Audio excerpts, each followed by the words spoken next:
Hello there, welcome to the Saroy channel, wherever you are in the world. How are you doing? I do hope you're doing incredibly well.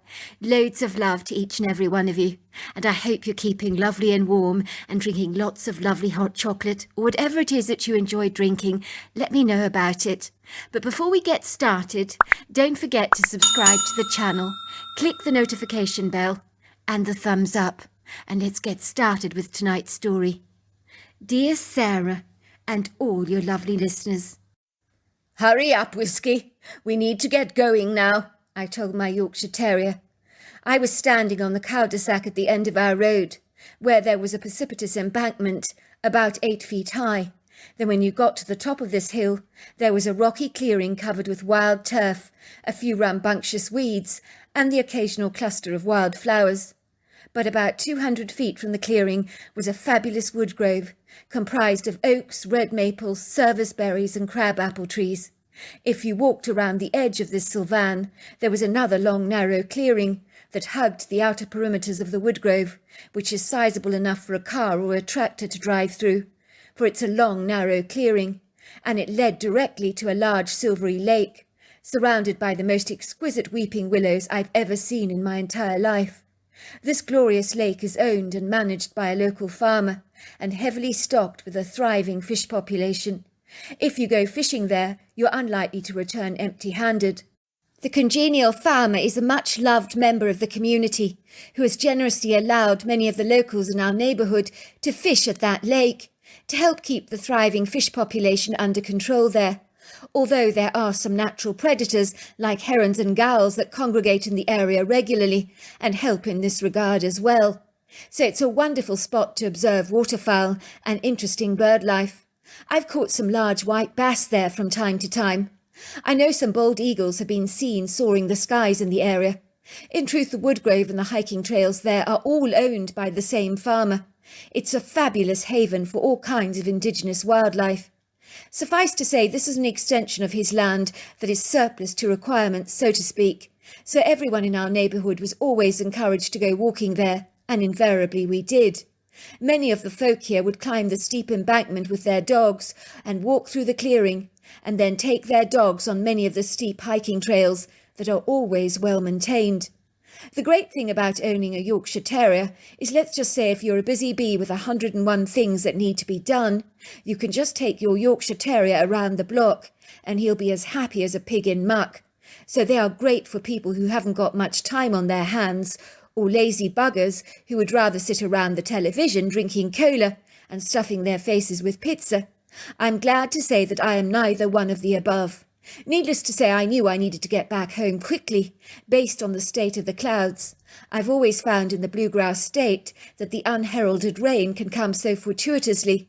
1 minute the impetuous sky is perfectly blue, but then it abruptly begins to turn grey. And then, as if a dimmer switch has been accessed at the mains, everything becomes ominously dark and inauspicious.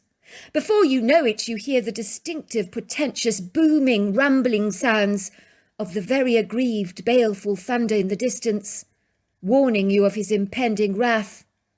A storm is brewing. Hey presto, you suddenly find yourself being sprinkled with raindrops.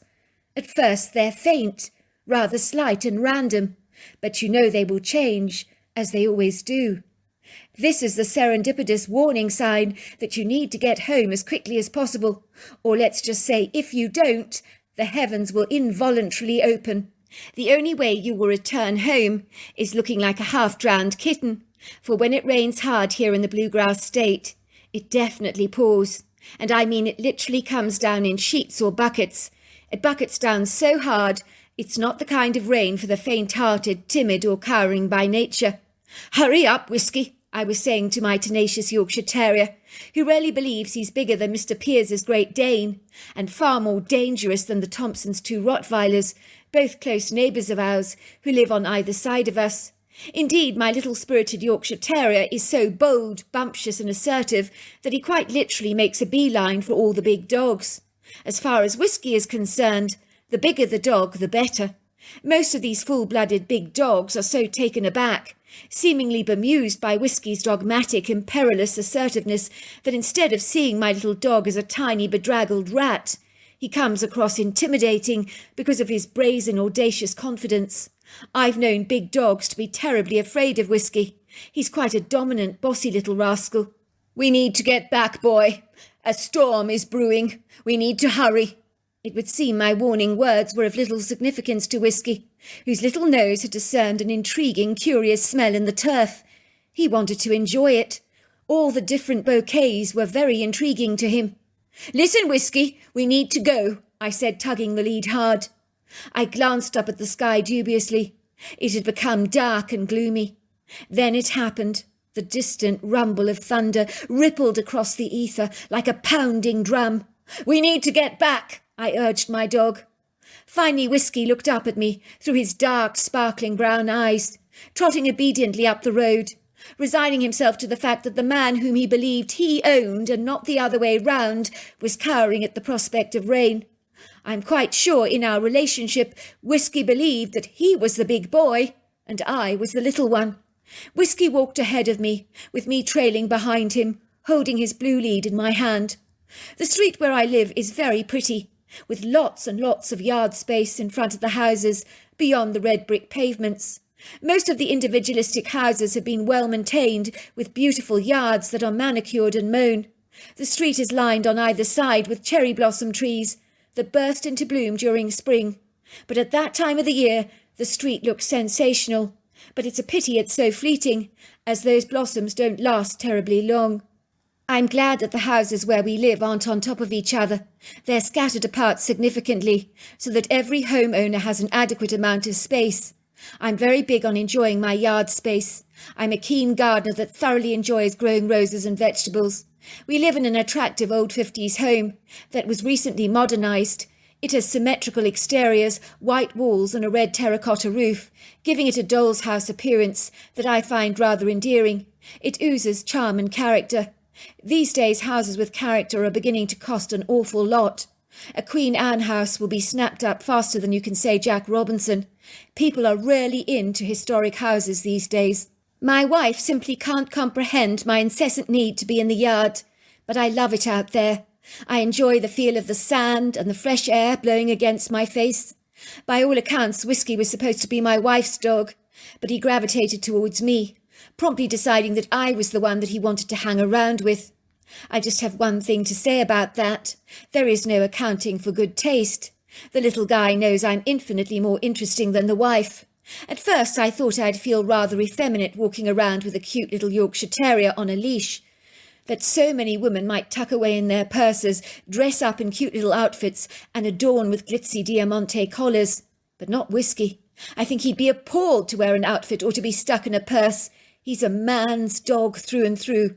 He has the heart of a lion and is fearless and brave, and can stand up to any dogs 3 times his size. So I no longer feel self-conscious about walking the tiny little mite around our neighbourhood, as I did in the early days. As I was walking up our road, I had no idea that today something quite extraordinary was going to happen, that would ultimately lead to a series of peculiar events, that like a set of dominoes would ultimately all come crashing down, one after another. My house is the second house situated on the crown of our street, where there's another street on the pinnacle of our road, running horizontally across our street in a long straight line. It's another residential street, not unlike our own, full of residential spaced-out properties, all individual and different in our neighbourhood. An eclectic, varied mix, with Queen Anne, Victorian, 50s, 80s, craftsman, ranch style, and modern contemporary homes.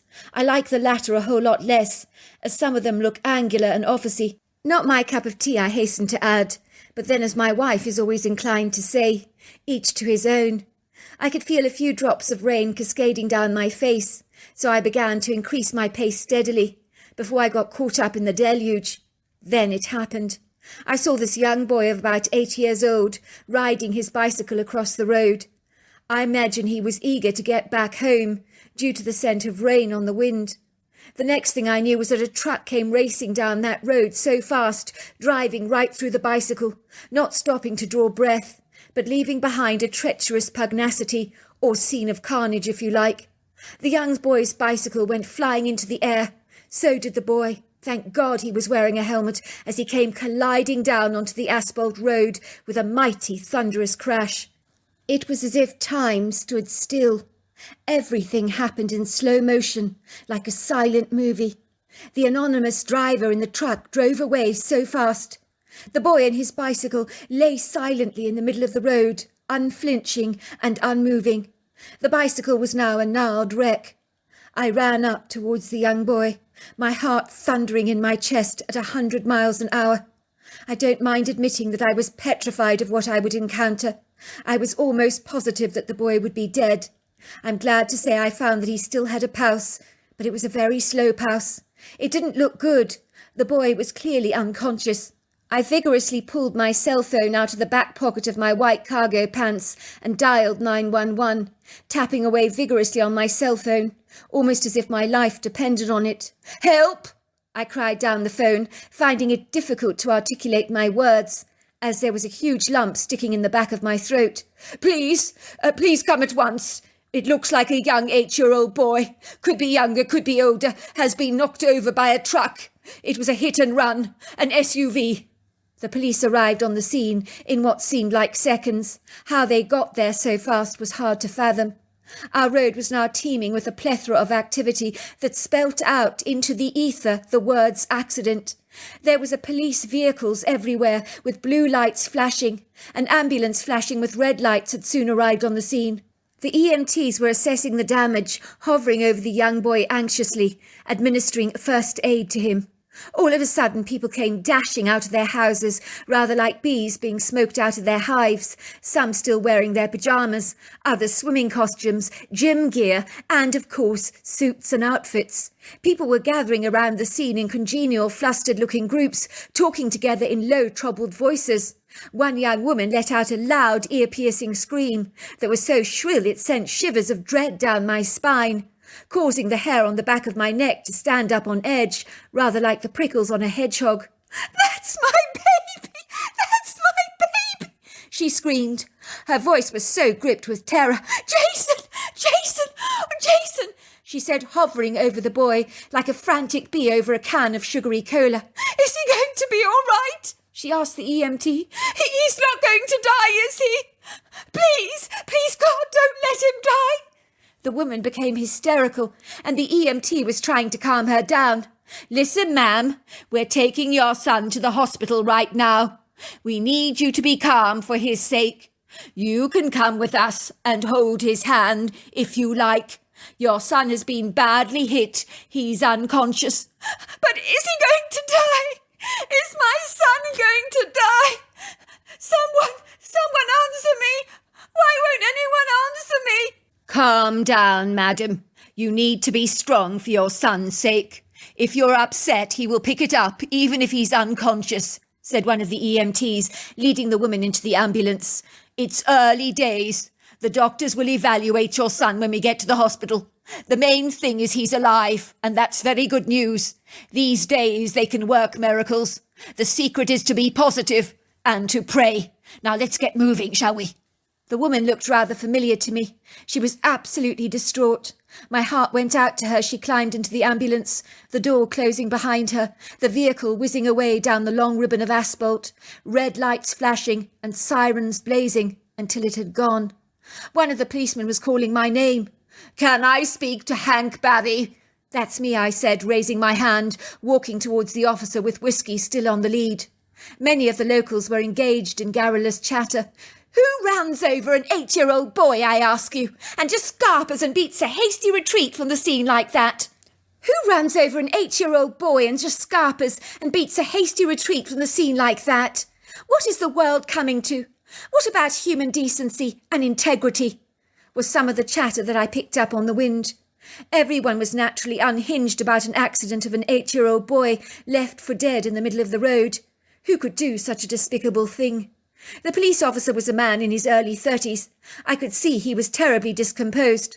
"I have a child the very same age," he told me, shaking his head furiously in an aggrieved, disgruntled manner. "My son regularly cycles on his bike. It breaks my heart to see an accident like this," he said, shuddering. "It could so easily have been my son. We've got to get this villain, whoever he is. I won't rest until he's safely behind bars, he said, placing his pen in his mouth and nibbling the end. I hope to God it wasn't any kids joyriding. Could you tell me, Mr. Barry, what it was you saw? You were saying you witnessed the account, so I would very much appreciate it if you will start from the very beginning. Don't leave any details out. It's in the details we tend to solve our crimes. People so often overlook the small stuff, but it's the small stuff that leads us directly to the perpetrator. Well, I was walking my little dog here. His name's Whiskey.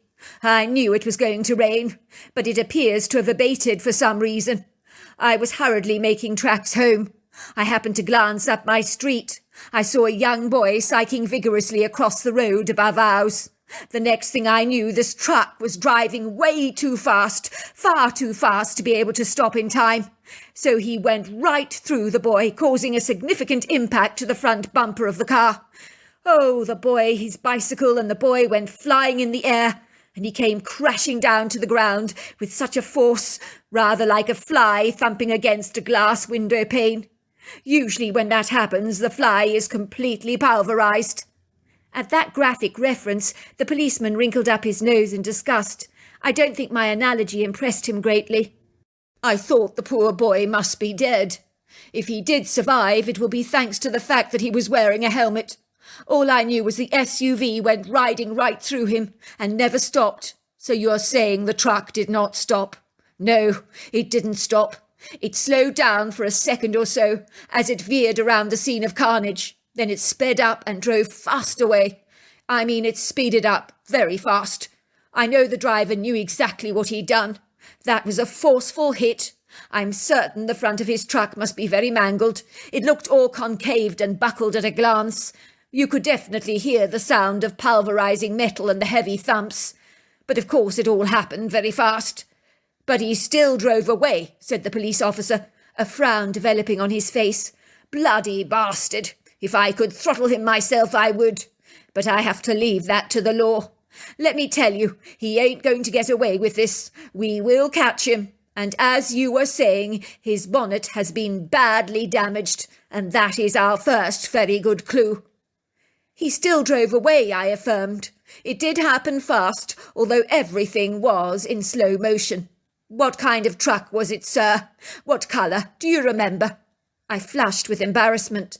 I realised I had no recall of the truck, not what kind of car apart from being an SUV, as my focus had been completely on the boy on the bicycle. I think it was dark. It was definitely an SUV, but in truth I can't remember what kind it was. It was very badly damaged in the front. I did see that, because it was just so surreal. All I could think about was the boy. Was he all right? Was he dead? I never gave the driver a moment's thought until, of course, he had absconded from the scene. And by then it was too late. The policeman sighed. Don't beat yourself up about it, sir. It's an accident.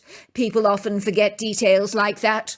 But if you do remember anything, Mr. Barry, it doesn't matter how seemingly small or insignificant it may be. I urge you to give me a call at once. As you can imagine, when I returned home, my wife had already heard about the startling accident. You won't believe what happened at the top of our road. Judy's son Oliver was knocked over by a hit and run. I gather he's unconscious and is in hospital. They don't know if he's going to be all right. That was Judy's son, I gasped. I knew Judy and her husband Marco very well, through my wife. Why had I not recognised her at the scene of the accident? God only knows. Perhaps trauma obscures your recognition. What's wrong? My wife asked me, looking perturbed. You're as white as a sheet. Then she glanced down to see that I was still holding Whiskey's leash and realised I'd come back from a walk. I think my bewildered, almost glazed over, rather vacuous expression rather illuminated the fact to my wife that somehow I had seen the accident. My wife cupped her hand around her mouth. Oh, my God! You saw the accident, didn't you? I nodded. I saw everything. I've spoken to the police, but unfortunately my hazy memories are so vague about the important details. I'm cursing myself for not paying greater attention. Don't blame yourself, sweetheart, said my wife effusively, throwing her arms around me, stroking my chin affectionately. Now don't you go beating yourself up about this. You had a nasty, terrible shock. When you go through trauma, you can't be prevailed upon to memorize all the details from such a graphically haunting, deplorable scene. Not to worry. The police know exactly what they're doing. I'm sure they'll catch the scoundrel, the cold-blooded thug, whoever he is. I hope they lock him up and throw away the key, she snapped. It might not be a he, I suggested. No way, she insisted. Never a woman. You think a woman would run over a young boy and fail to stop for him? Most women are mothers and daughters. They would instinctively run over to help a child in trouble. The maternal instinct is powerful. Besides, women aren't good at bumper bashing. But the speeding thing? No, that's a man. Got to be a man. Of course, women are capable of doing despicable things just as much as men are. We don't have the monopoly on crime, I'll have you know. Well, whoever is responsible, said my wife, ignoring my suggestion that the perpetrator could be female, I hope they get him. Or her, I interceded. I mean, think about it. It's got to be someone local, in this area. We don't get outsiders, so it's got to be local, someone we possibly know. And there can't be many people driving around with a mangled bonnet at the moment. My wife's words hit me like a brick to the head. Of course, she was absolutely right. The person who left Judy's son for dead was more than likely someone we knew, or knew of by association, as most people in our community were on first-name terms with each other. The people driving around our area were usually locals, not someone from out of state. As you can imagine, in every coffee shop, bistro, diner, school classroom and cocktail lounge, the gossip among the locals was rife. It was about one thing: who had run over Judy's son? Who had been speeding in their truck, leaving him for dead?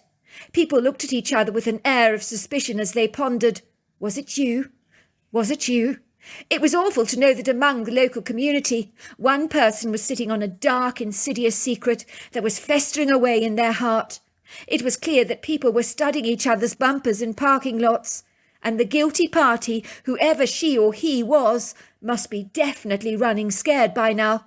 From what I could discern, no one had a buckled bonnet, and the car mechanics in the area had not reported any trucks being brought in for repairs.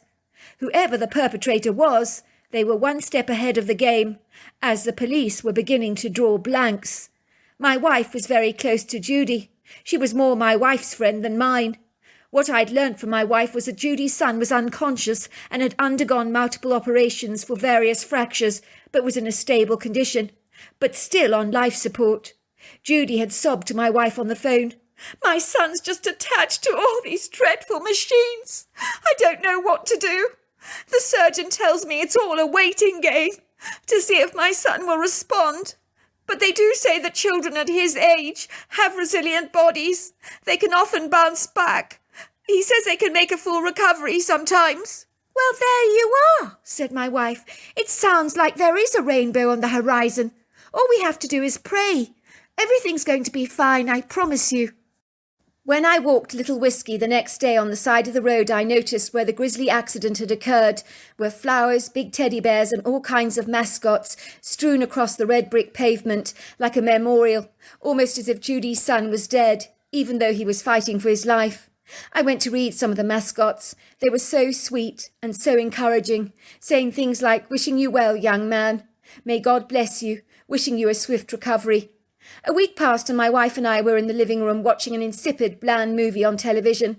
The kind of cheap crap that uses erotic scenes in order to get views, because the movie itself is absolutely horrendous, badly made, and put simply just drivel.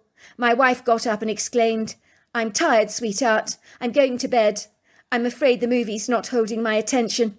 All these explicit scenes are doing my head in. It's like the movie producers have no taste anymore. Nothing is sacred these days. It's not that they have no taste, sweetheart, I told her. It's they're damn lazy. Far too lazy to make a decent story to hold our attention. So they use the sneakiest, most duplicitous trick in the book to increase their viewership. Erotica. God only knows why it actually works. She sighed. Well, I'm going to bed. I don't know about you, but I'm exhausted. All right, I'm coming soon, I said. I continued to watch a bit of the movie while drinking a beer and eating a handful of peanuts. But unfortunately, much like my wife, I must have been very uninspired, as I dozed off to sleep. I awoke a long while later with Whiskey lying on the couch next to me, fast asleep. The whole house was steeped in darkness, apart from the flashing lights of the moving picture on my flat-screen television. I glanced up briefly at the clock above the wooden mantel of our marble fireplace. I realised it was 12 at night. It was getting late. I was just about to go to bed when I suddenly remembered I had to put the trash out. I could do it extra early in the morning, I thought, but I knew I was likely to oversleep. That wasn't a viable solution. I'd better do it now. Oh, I groaned like a belligerent teenager. It was the last thing I felt like doing. I hated putting out the rubbish. My eyelids were beginning to close. I was feeling very droopy, rather like a flower in need of watering. I was in need of sleep. I proceeded to gather the black bin bag from my kitchen bin. It was almost bursting at the seams, it was so full. I tied a knot at the tip of the liner. I proceeded to walk out to the yard carrying the black bag in my hands. I tossed the black bag onto the heap of other black liners into the main bin, which I wheeled to the front yard close to the asphalt road, ready for the binmen to collect in the following morning. I stopped dead in my tracks, as driving down our road in the middle of the night was a dark SUV. It didn't have its lights on, which was incredibly suspicious, but I could see the bonnet was completely concave, buckled in and very scratched. It looked like the car that had knocked over the 8-year-old boy who was on life support in intensive care. I couldn't see the driver. The windows were dark, but I don't believe the driver had observed me. I knew our road was a cul-de-sac, but the truck never turned around to drive back up our road. Something was exceedingly fishy. Now the hackles on my neck were standing on edge. I knew I had to find answers. I was almost certain the car I'd seen driving very slowly down our street this late at night, with its car lights switched off, was indeed the car the police were searching for. But where had it gone on a one-way street? Was someone living in our road guilty of this heinous crime, I wondered? It was conceivable. I knew that Judy had been on the radio recently, being interviewed by a local radio DJ. I could see the programme flashing back in my mind. "Judy, what would you like to say to the person that has run over your son?" His voice had boomed over the radio. "I'd like him to man up and to take responsibility, not to be such a coward. Admit to the police what you've done. Come forward now. My little boy is lying in intensive care, fighting for his life because of you. Whoever you are, you left an 8-year-old boy to die in the middle of a road. You should be ashamed of yourself. You should have the guts to come forward. What you have done, you have ruined my life. Well, there are no words. And as a mother, I don't know how to comprehend such behaviour. I don't understand how you sleep at night." "I'm sure he's not sleeping at night," said the radio host. "Indeed, I think that the case will haunt him forever, whoever he is. And whoever you are, I do advise you to do the decent thing. Own up to what you've done. Take responsibility. Anyone out there, if you see anyone behaving suspiciously, or notice someone's truck with an unexplainable indentation in the bonnet caused from some kind of collision, you know what you need to do. Give the police a call at once. They need to be able to literally say that that person was not responsible, but at least you will know you reported them to the police." I decided that time was of the essence, so I gathered my head torch, put on another sweater over my red polo shirt, and then dashed out of the house, not quite sure what I would find, or how to go about looking for the mysterious truck, but I sensed deep down in my gut that I was about to solve this mystery. Most people in this part of the world retired to bed early, rose early in the morning. That was how we tended to live around here. It was our way of life. I walked down our street. The street lights, along with the almost full moon, covered the fauna and flora in an ethereal, shimmering silvery light, while the bright stars of the velvety black night seemed to serenade the moon in their showy, twinkling display. It was a beautiful, very pleasing night. It was pleasant to walk down the street like this, but all the houses were steeped in darkness, apart from the occasional outside light, some with motion-activated receptors. There was a still breeze blowing that caused the trees in our street to shake their boughs, but I found the cool wind that kissed my face to be bracing and invigorating. I wanted to see if I could see any sign of activity, but all was silent, with of course the exception of the nightly crickets and frogs singing their tuneful chorus, the odd sound of an owl hooting, along with the distant wail of a coyote. Finally I was at the end of the road, on the curl of the cul-de-sac, facing the embankment, the clearing and the wood grove. Then I gasped. I realised that the truck I had seen had driven itself up the embankment, for I could see the deep telltale tyre marks entrenched in the turf, as the ground was very moist after a plethora of torrential rain recently. Maybe the perpetrator was intending to set the car alight with petrol in an obscure place on the narrow clearing at the edge of the wood grove opposite the lake. Whoever they were, they could still be around. I realised now that I needed to be very quiet and inconspicuous to make absolutely certain I was not seen by the stranger. I switched off my headlight and dashed down the narrow clearing, my senses alerted to any signs of movement. I could see the tyre tracks went around the side of the woodgrove towards the large lake. That was another thought that dawned on me. Maybe the perpetrator had allowed the truck to sink to the bottom of the lake. That would be an excellent place to hide a vehicle that was wanted by the police. I hurriedly followed the tyre tracks. Sure enough, they led directly to the lake. But the perpetrator clearly had not thought to remove the track marks.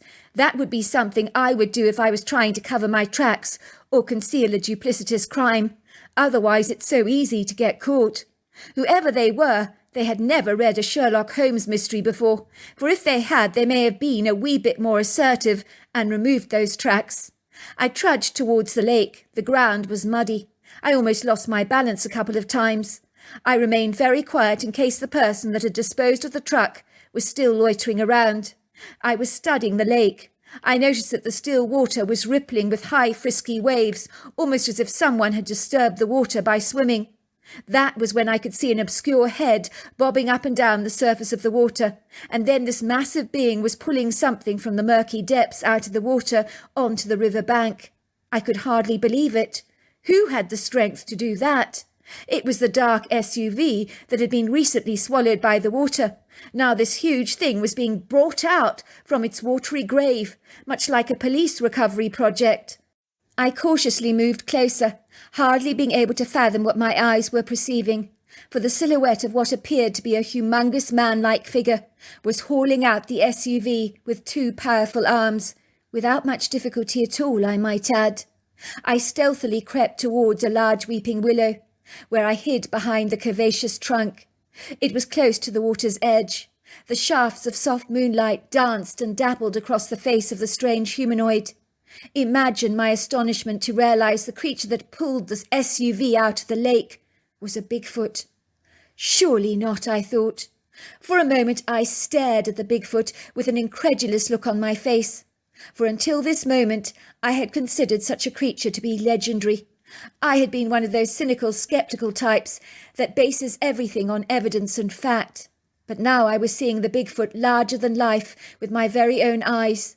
I was in no doubt that this creature was a Bigfoot, although this was much more human a creature than some of the pictures I've been privy to seeing on YouTube clips. Even the Patterson footage depicts a creature much more ape-like with his influences compared to the one I was beholding, which has led me to conclude that there might be different species of the creatures. I would go as far as to say that this creature was human, but he had longer arms than we do, a bigger arch-shaped head, and was covered in long flowing hair.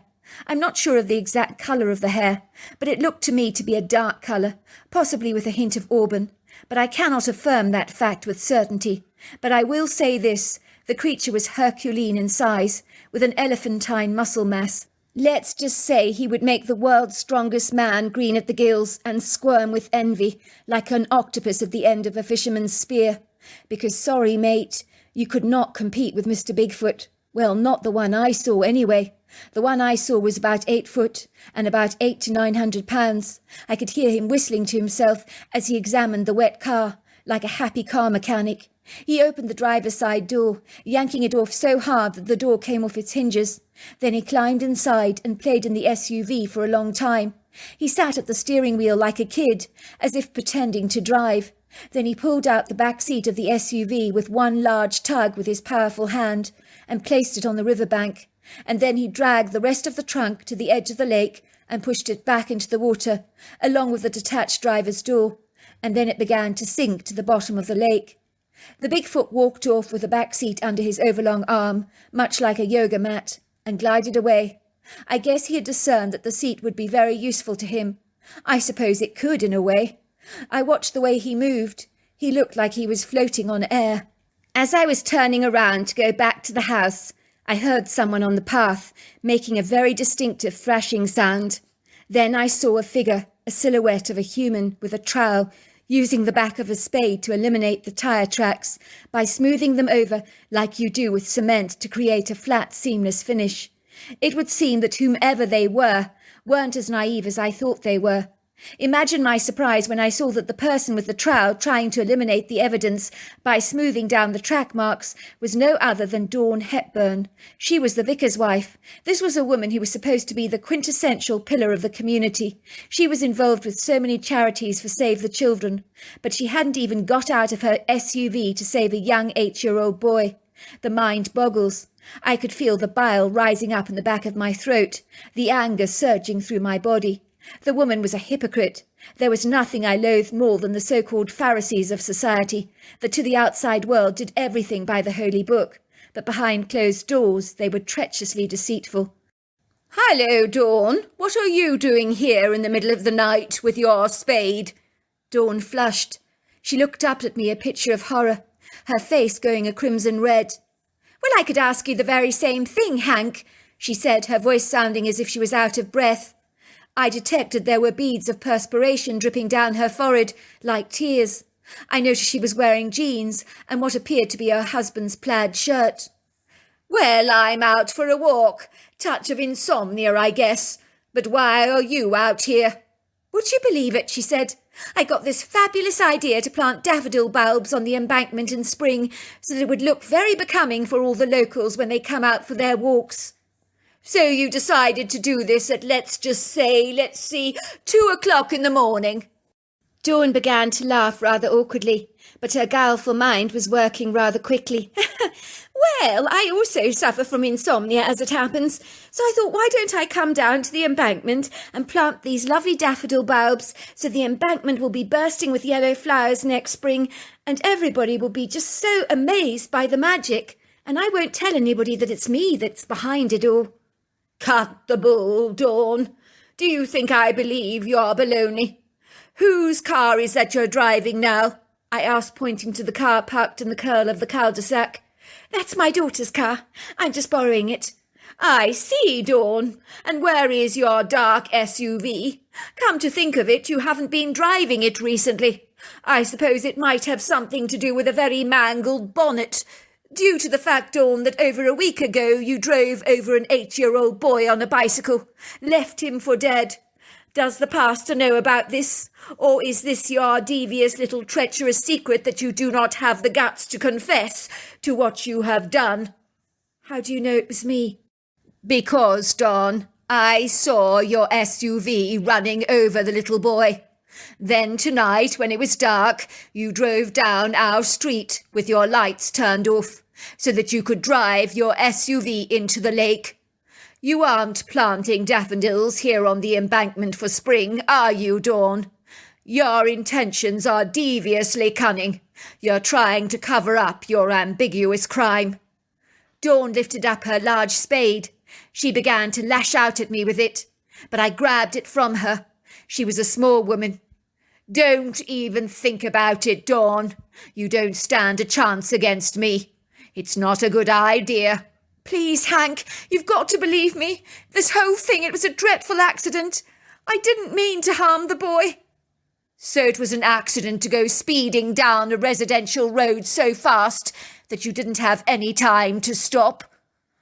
Didn't you know that when you drive in a residential area when there are dogs, kids and bicycles around, you're supposed to drive slowly? But you, Dawn, you drove like a maniac." "I know," said Dawn, her eyes filling with tears. "Me and my husband, well, we've been at each other's throats recently. We can't seem to see eye to eye about anything. I guess when I was driving, my mind was on other things." "That's no excuse, Dawn." Well, wouldn't your mind be on other things, said Dawn. If you must know, I had to confront my husband with evidence. He'd been having an affair. My husband, the man who claims to be a devoted man of God, who lectures people in sermons about infidelity and lust. What does he do? He cheats on me. My face paled significantly. This is not what I wanted to hear. This was not good news. People in the local community really looked up to the pastor and his wife as representative of the church. And a pastor engaging in an adulterous affair would be devastating to the community and certainly knock their confidence and faith in the church. Is this true? It is true. And worse still, that little boy lying in a hospital bed is the son of the very woman cheating with my husband. You mean Judy is the one having an affair with your husband? The woman nodded. Oh my God! You didn't run over the boy deliberately, did you? Of course not. I'm not a complete lunatic. The child is an innocent part. It's his mother who had the affair. Why would I intentionally lash out at an innocent child? Oh my God, I said. The webs we weave. This is ridiculous. What did your husband say when you confronted him about the affair? He begged me to forgive him. He told me it meant nothing. He told me it was all over. But how can I forgive him? I'm mad as hell. Why, Dawn, did you not tell the police about the accident? You drove off leaving a boy to die in the middle of the road, and there is no excuse for that. I know, said Dawn, the tears pouring down her face. I guess my life was just falling apart around me, and running over the boy. It just got too much. Look, I said to her kindly, come back with me to my home. We'll have a nice hot cup of chocolate, and tomorrow you're going to do the very right thing. You're going to go to the police and tell them what you told me. If you don't tell them, I will do it for you. Judy came and joined me in the kitchen for some hot chocolate, and then went home. And as bizarre as this may sound to you, I think she seemed heartily relieved, as living with what she had done was eating away at her, and now being forced to confess brought her a measure of peace. The next day my wife called me into the kitchen and turned on the local radio. It would seem that a woman has come forward to the police admitting to having run over the 8-year-old child that is currently fighting for his life in hospital, the report told us.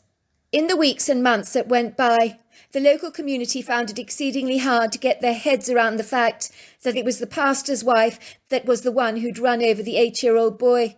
People perceived that she was the last person in the world they would believe was capable of such a senseless, irrational crime. At first the knives were out for the woman, until the community learnt of her husband's affair. That was when people felt empathetic towards Dawn.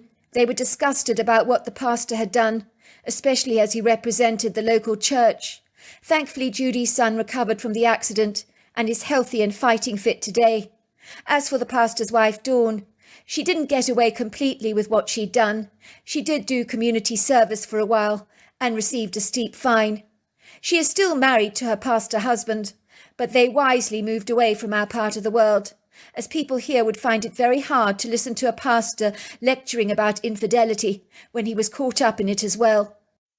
I'm glad to say Judy is still living with her husband, despite the affair, so she's got one hell of a forgiving husband.